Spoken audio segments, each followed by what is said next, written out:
In 1965, a special exhibition of the work of Jean-Paul Lemieux was held at Agnès Lefort Gallery in Montreal. On the chilly January day, the gallery's doors opened at 3 p.m. on Sherbrooke Street, and in a flash, all 15 paintings by the Quebec master were sold. Montreal media could not agree on the speed of the sales, ranging from 4 to 30 minutes, but the rapid process was not a new one, the same having occurred 2 years earlier for Lemieux's first exhibition at Agnès Lefort. Among those artworks to sell immediately in the 1965 show was this stunning 1964 portrait by Lemieux, Jeune, fille, chandail, jaune, which translates to young girl in a yellow sweater. In 1964, Lemieux had retired after 30 years of teaching at École des Beaux-Arts de Québec to devote his full time to painting.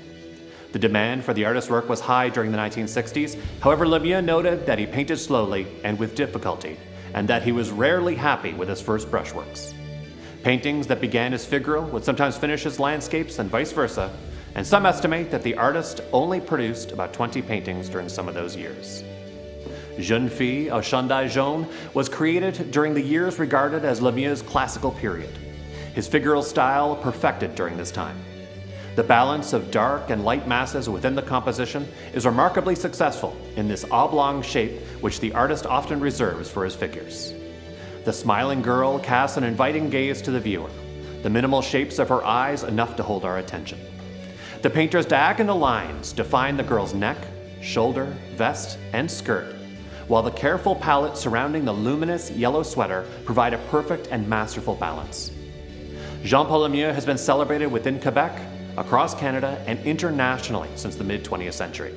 Our country's major institutions features the artist's work prominently, and Lemieux's paintings have been included in significant exhibitions nationally and abroad, including shows in Quebec, Montreal, Toronto, Vancouver, Sao Paulo, Brussels, Pittsburgh, Venice, Warsaw, New York, and Paris. Jeune, fille, chandail, jaune is featured in Cowley Abbott's auction of important Canadian and international artwork on December the 6th.